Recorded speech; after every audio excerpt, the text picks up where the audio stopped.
पाकिस्तान और चीन के ताल्लुकात गैर मामूली हैं। दोनों ममालिक के ताल्लुकात बाहमी एतमाद और हिमायत पर मबनी है। पाक फौज और पीपल्स लिबरेशन आर्मी के दरमियान ताल्लुकात मजबूत हैं। दोनों अफवाज दो तरफा फौजी ताउन जारी रखे हुए हैं। Army chief general Syed Asim Munir का GHQ में तकरीब से खिताब। चीनी सफीर ने PLA के क़याम की सालगिरह की तकरीब की मेज़बानी करने पर आर्मी चीफ का शुक्रिया अदा किया। कहा, पाकिस्तानी फौज हमेशा दहशतगर्दी के खिलाफ जंग में सबसे आगे रही है। पाकिस्तान ने खित्ते के अमन और इस्तेहकाम के लिए बड़ी कुर्बानियां दी हैं। दहशतगर्दी से निपटने के लिए मिलकर काम करने के लिए तैयार हैं। कोई भी ताकत चीन और पाकिस्तान के दरमियान आहली दोस्ती और दोनों अफवाज के दरमियान भाईचारे को ख़त्म नहीं कर सकती। GHQ रावलपिंडी में चीन की पीपल्स लिबरेशन आर्मी के क़याम की 97वीं सालगिरह की तकरीब मुनक़िद हुई। पाकिस्तान में चीन के सफ़ीर जियांग ज़ेडुंग तकरीब में मेहमान ख़ुसूसी थे। मेजर जनरल वांग योंग, दिफाई असाथी, चीनी सफारतखाने के हुकाम और पाकिस्तान के तीनों मुसल्लह अफवाज के अफसरान की शिरकत। आर्मी चीफ ने चीनी मेहमानों का इस्तकबाल किया। आर्मी चीफ की PLA को मुबारकबाद। चीनी दिफा, सलामती और मुल्क की तरक्की में PLA के ताउन की तारीफ। ISPR।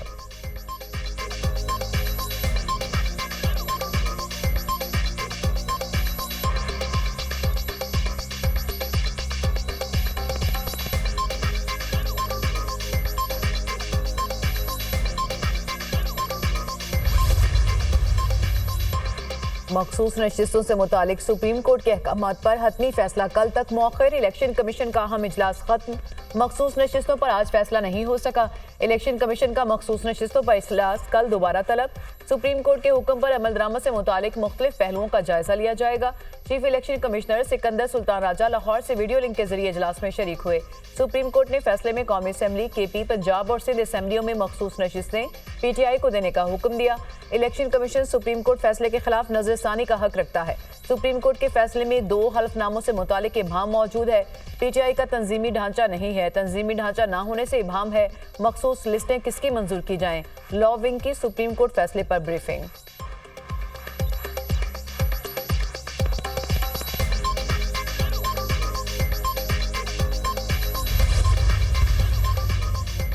मुस्लिम लीग नून के सदर नवाज शरीफ का इत्तेहादियों से राब्तों का फैसला। मखसूस नशिस्तों के फैसले के बाद असर-ए-नौ सियासी सूरत हाल का जायजा लिया जाएगा। नवाज शरीफ खुद इत्तेहादियों से राब्ते करेंगे। नवाज शरीफ, आसिफ अली जरदारी, चौधरी शुजात हुसैन समेत दीगर से मौजूदा सूरत हाल पर मुशावरत करेंगे। मुस्लिम लीग नून के मरकजी कायदीन का अहम इजलास भी तलब कर दिया गया। सदर नून लीग नवाज शरीफ की क़यादत में तमाम लीगी रहनुमा इजलास में शिरकत करेंगे। मुस्लिम लीग नून की जानिब से तमाम सीनियर क़यादत को लाहौर तलब किया गया। पार्टी ज़राए के मुताबिक इजलास में वज़ीर आला पंजाब मरीम नवाज समेत सीनियर सूबाई वज़ीर भी शिरकत करेंगे। मुस्लिम लीग नून की लीगल टीम पार्टी सदर को इजलास में मौजूदा कानूनी सूरत हाल पर ब्रीफिंग देगी। इजलास में इत्तेहादी जमातों को साथ लेकर चलने समेत सुप्रीम कोर्ट के फैसले के बारे में मुशावरत की जाएगी। तमाम रहनुमाओं की मुशावरत के बाद पार्टी का आइंदा कलाह अमल तरतीब दिया जाएगा। इजलास आइंदा चंद रोज तक पार्टी सेक्रेटेरिएट मॉडल टाउन में मुनक़िद किया जाएगा।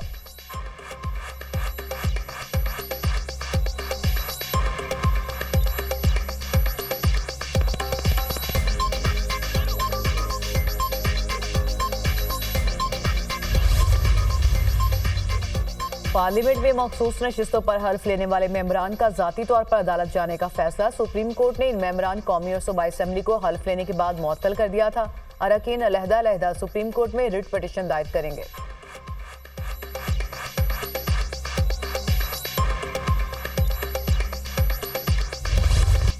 जस्टिस रिटायर्ड मकबूल बाकर ने सुप्रीम कोर्ट का एडहॉक जज बनने से मासरत कर दी। अपने बयान में कहा कि एडहॉक जज की तैनाती आईनी है। एडहॉक जज के मामले पर होने वाली तनकीद बिला जवाज है। ज़ाती वजूहात की बना पर एडहॉक जज बनने से मासरत की है। इससे कबल जस्टिस रिटायर्ड बशीर आलम ने भी एडहॉक जज की जिम्मेदारी लेने से मासरत की थी।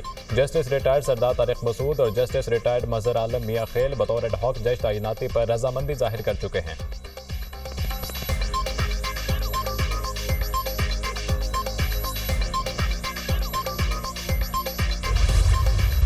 सुप्रीम कोर्ट में जो एडहॉक जजेस को लगाया जा रहा है, हम समझते हैं कि ये बदनीयती पे मुनहसर है। पाकिस्तान तहरीक इंसाफ 70% पाकिस्तानियों की तर्जुमान जमात है। इस पे कोई भी पाबंदी हुकूमत के ख़त्म होने की तरफ काउंट डाउन होगा। हैसियत सेक्रेटरी जनरल पाकिस्तान तहरीक इंसाफ मैं वाज़े तौर पे ये बात करना चाहता हूँ, किसी का बाप भी पाकिस्तान तहरीक इंसाफ को नहीं बैन कर सकते। हम लोग पाकिस्तान की सबसे बड़ी सियासी पार्टी है। 3 करोड़ लोगों ने हमें वोट दिया है। जो हमारे मेंबर सूबाई असेंबली और कौमी असेंबली झूठी FIRों में उठा रहे हैं। हम लोग इस चीज को कंडेम करते हैं। पीटीआई की सुप्रीम कोर्ट में एडहॉक जजेस की तकर्री की मुखालफत। ऑपोजिशन लीडर कौमी असेंबली उमर अयूब और opposition leader senate Shibli Faraz का जुडिशल कमीशन को खत लिखने का फैसला। खत में जुडिशल कमीशन को एडहॉक जजेस की तकर्री पर मुखालफत से बाकायदा आगाह किया जाएगा। बैरिस्टर गौहर का कहना है कि पीटीआई 70% पाकिस्तानियों की तर्जुमान जमात है। इस पर पाबंदी हुकूमत के खत्म होने का काउंटडाउन होगा। इलेक्शन कमीशन फौरी हमारा नोटिफिकेशन जारी करे। उमर अयूब कहते हैं कि किसी का बाप भी पीटीआई पर पाबंदी नहीं लगा सकता। पीटीआई को 3 करोड़ लोगों ने वोट दिया। तहरीक इंसाफ के रहनुमाओं के घरों पर रेड की मजम्मत करते हैं। शिबली फराज ने कहा कि सुप्रीम कोर्ट के फैसले के बाद हुक्मरान टोला तिलमिला उठा। पार्टी पर पाबंदी लगाने वाला इंतहाई भोंडा कदम है।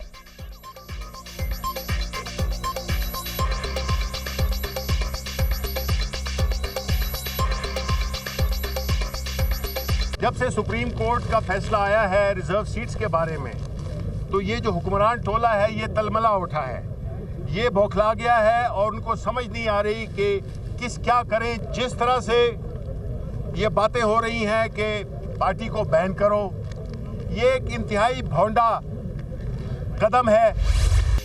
आइन एडहॉक जजेस की तैनाती की इजाज़त देता है। जुडिशल सिस्टम की इस्लाहात के लिए आइनी तरमीम के हक में हूँ। वफाकी वज़ीर क़ानून आज़म नज़ीर तारड़ की गुफ्तगू। कहा आइन में तरमीम का इख्तियार पार्लियामान के पास है। चीफ जस्टिस पाकिस्तान ने कहा है मुद्दत मुलाजमत की तौसीह में दिलचस्पी नहीं। Justice Mansoor Ali Shah chief justice की मुद्दत मुलाजमत की तौसीह की तजवीज़ से मुतफिक थे। सुप्रीम कोर्ट के हालिया फैसले से एक जमात को मजबूत होने का मौका दिया गया। 8 जजेस ने मखसूस नशिस्तों के केस में आइन को रीराइट किया। पीटीआई रहनुमाओं पर आर्टिकल 6 लगाने का मामला पार्लियामेंट में लाया जा सकता है। वज़ीर दिफा ख्वाजा आसिफ ने कहा मुतादिद बार एडहॉक जजेस की तैनाती हुई है। ये कोई ऐसी बात नहीं कि जिस पर एहतजाज किया जा सके। पीटीआई वाले चाहते हैं हर चीज उनकी मर्जी के मुताबिक हो, तो ये तो नहीं हो सकता।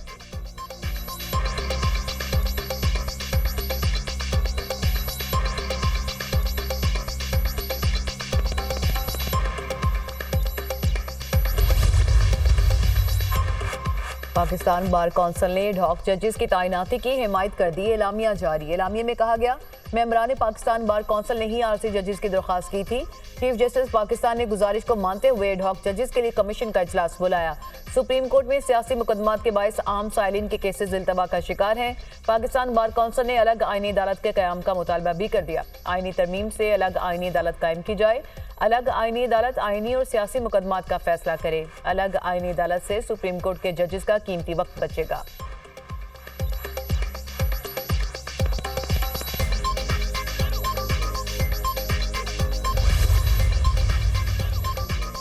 पीटीआई और सुन्नी तहत कौंसिल की पार्लिमानी पार्टी का मुश्तरका इजलास। तहरीक इंसाफ पर पाबंदी और बानी पीटीआई के खिलाफ आर्टिकल 6 के तहत कार्रवाई का हुकूमती फैसला यकसर मुस्तरद कर दिया। शुरका की हुकूमत की जानिब से बानी पीटीआई के खिलाफ आर्टिकल 6 की कार्रवाई के फैसले की शदीद मजम्मत। पीटीआई का सुप्रीम कोर्ट के फैसले के तनाजुर में चीफ इलेक्शन कमिश्नर के खिलाफ आर्टिकल 6 के तहत कार्रवाई का मुतालबा। इजलास के एलामिये में कहा गया कि हुकूमत की जानिब से तहरीक इंसाफ पर पाबंदी का ऐलान गैर मुंतखब हुकूमत की बौखलाहट का सबूत और एतराफ़ शिकस्त है। पार्लिमानी पार्टी का सुप्रीम कोर्ट में पाकिस्तान में एडहॉक जजेस की तकरीरों के फैसले पर इजहार तशवीश। इजलास में सुप्रीम कोर्ट के मखसूस नशिस्तों के फैसले पर अमल दरामद का जायजा। पीटीआई के रहनुमाओं और वर्कर्स की गिरफ्तारियों पर भी बातचीत। इजलास के बाद तहरीक इंसाफ और सुन्नी तहत कौंसिल के अरकान पार्लियामेंट का एहतजाजी मार्च। बैरिस्टर गौहर, उमर अयूब, असद कैसर, जरताज गुल, हामिद रजा, राजा नासिर अब्बास और दीगर रहनुमाओं की शिरकत।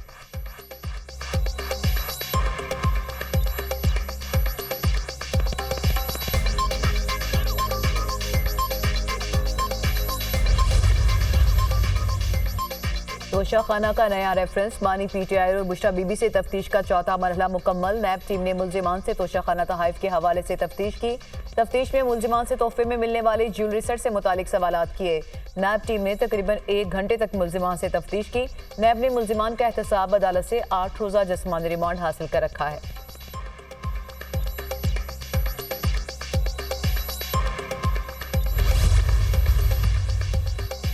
इस्लामाबाद हाईकोर्ट ने सनम जावेद की गिरफ्तारी गैर कानूनी करार देकर दरख्वास्त निपटा दी। सनम जावेद को मजीद किसी मुकदमे में गिरफ्तार नहीं किया जाएगा। वो आज़ाद हैं, अपने सूबे में जा सकती हैं। अटॉर्नी जनरल का अदालत में बयान। मैंने इंटरनेट पर देखा सनम जावेद बहुत नामुनासिब जुबान इस्तेमाल करती हैं। आप गारंटी देते हैं सनम जावेद मजीद नामुनासिब गुफ्तगू नहीं करेंगी?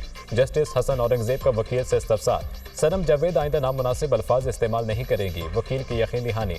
सनम जावेद को सोशल मीडिया पर बयान जारी करते हुए इंतहाई मोहतात रवैया अख्तियार करना करना चाहिए। सनम जावेद की बाजियाबी के लिए दायर दरख्वास्त निपटाने का तहरीरी फैसला जारी।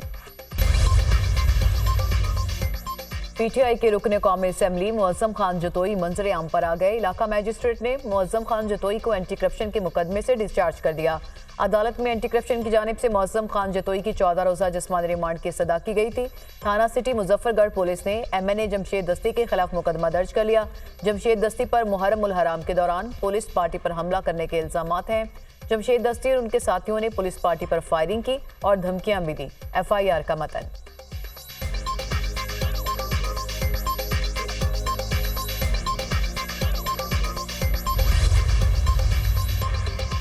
वज़ीर-ए-आज़म शहबाज शरीफ की ज़ेर सदारत FBR में इस्लाहात और डिजिटाइजेशन के हवाले से अहम जायजा इजलास। FBR की डिजिटाइजेशन के हवाले से गुज़िश्ता 8 हफ्तों की पेशरफ्त पर भी ब्रीफिंग।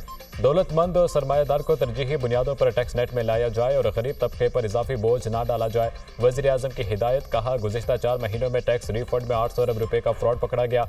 टैक्स रिफंड का निज़ाम मज़ीद बेहतर बनाएंगे। FBR में इस्लाहात से महसूलात में इजाफा मुमकिन है। इस्लाहात के हवाले से FBR के कई मनसूबों में गैर ज़रूरी ताख़ीर इंतहाई अफसोसनाक है।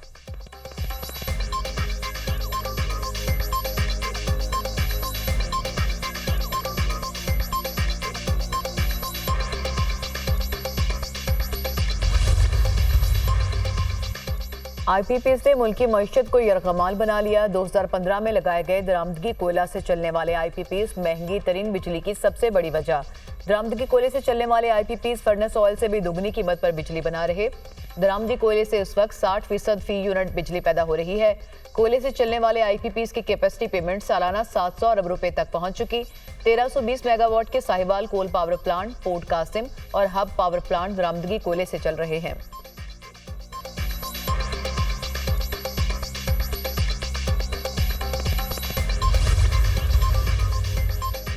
गौहर एजाज ने वफाकी वज़ीर तवानाई अवैस लगारी से IPPs को अदायगियों का रिकॉर्ड मांग लिया। साबिक निगरान वज़ीर तिजारत का कहना है कि तमाम 106 IPPs का डाटा पब्लिक किया जाए। कौम को बताया जाए कि इस बिजली घर ने अपनी सलाहियत के मुताबिक कितनी बिजली पैदा की। IPPs की पैदावारी लागत का डाटा अवाम के सामने रखा जाए। IPPs को फ्यूल की मद में अदा की गई रकूम से मुतालिक बताया जाए। IPPs को अदा की कैपेसिटी पेमेंट्स का रिकॉर्ड भी पब्लिक किया जाए।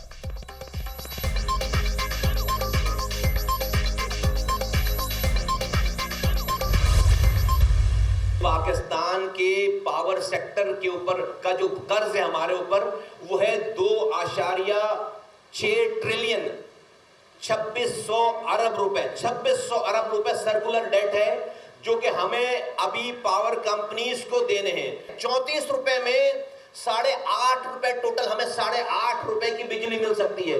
ये जो आप कैपेसिटी चार्जेस की मद में बिजली ना बनाने वालों को उनकी कैपेसिटी के पैसे दे रहे हैं, ये वो सब कुछ ऐड करके और जो चोरी हो रही है उसको ऐड करके, वो जो करप्शन हो रही है उसको ऐड करके जब आप बिजली का पी यूनिट बिल बनाते तो 34 रुपए का बनता है। 8.5 रुपए का बिल 34 रुपए का बन जाता है।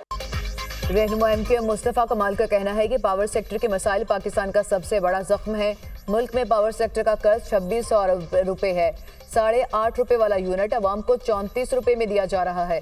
हुकूमत 25,000 मेगावाट बिजली ना बनाने के पैसे दे रही है। IPPs को बिजली ना बनाने की अदायगी डॉलर्स में हो रही है। बिजली ना बनाने वालों को कैपेसिटी की मद में आम आदमी अदायगी कर रहा है। 1400 अरब रुपए पूरे पाकिस्तान को तरक्की देने के लिए रखे। IPPs को देने के लिए 1700 अरब रुपए रखे गए। ये मैनेजमेंट नहीं चल सकती। प्रोड्यूसर के पास 45,000 मेगावाट बिजली बनाने की सलाहियत है। महंगी बिजली होने के बाद सनतें बंद हो रही हैं, सरमायाकारी नहीं आ रही, मुल्क के हालात खराब हैं।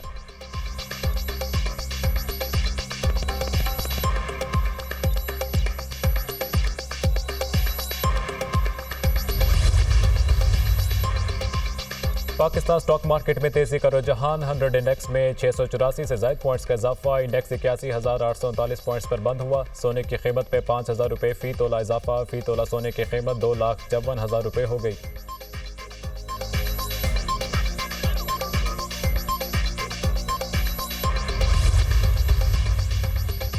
पाकिस्तान किसान इत्तेहाद का ज़रूरी टैक्स और गंदम की कम कीमत पर खरीदारी के खिलाफ इस्लामाबाद में धरने का ऐलान। चेयरमैन पाकिस्तान किसान इत्तेहाद खालिद हुसैन बाट ने कहा कि ज़रूरी टैक्स आयद करने का फैसला अफसोसनाक है। गंदम की फसल ना खरीद कर काश्तकारों को तबाह कर दिया गया।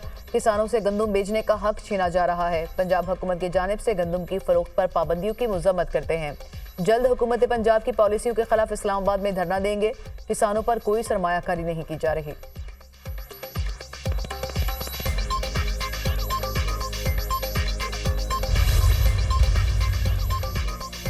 नई नस्ल को मनशियात से बचाने का कौमी मिशन। मुल्क में 11 बरस बाद नेशनल ड्रग सर्वे होगा। वफाकी वज़ीर दाखिला ने असूली मंजूरी दे दी।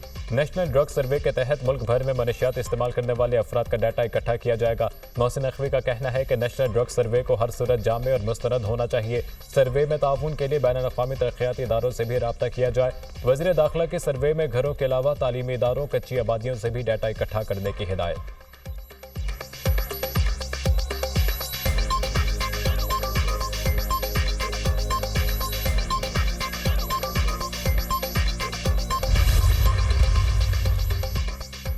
कराची में शदीद गर्मी का राज। 3 रोज के दौरान अमवात की शरह में इजाफा। सर्द खानों में 229 मैयतें लाई गई। ईदी हुकाम के मुताबिक गुज़िश्ता रोज गर्म तरीन दिन में कई अफराद गर्मी से मुतासिर हुए, जिन्हें हॉस्पिटल मुंतकिल कर दिया गया। 4 लावारिस लाशें भी सर्द खाने लाई गईं। गुज़िश्ता रोज 91 लाशें ईदी सर्द खानों में लाई गईं। 16 जुलाई को 70, 15 जुलाई को 61 अफराद की मैयतें ईदी सर्द खाने मुंतकिल की गईं। कराची में हीट वेव की लहर। कराची बार एसोसिएशन ने काला कोट पहनने से इस्तिस्ना मांग लिया। कराची बार एसोसिएशन ने सेशन जजेस को खत लिख दिया। मौसम की शिद्दत की वजह से वकला को 10 रोज के लिए काला कोट पहनने से इस्तिस्ना दिया जाए। जनरल सेक्रेटरी कराची बार।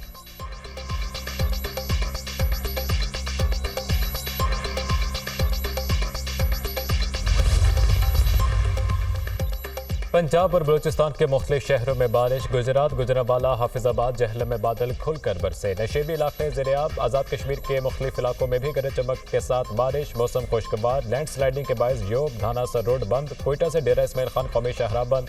सड़क को बहाल करने का काम जारी। छोटी गाड़ियों के लिए रास्ता खोल दिया गया। इस्लामाबाद, खैबर पख्तूनख्वा, गिलगित बल्तिस्तान में बादल बरसने की पेशगोई। मूसलाधार बारिश के बायस केपी, मरी, गलियात और कश्मीर में लैंड स्लाइडिंग का खदशा। कराची समेत सिंध के बेशतर इलाकों में भी बारिश की तवक्को।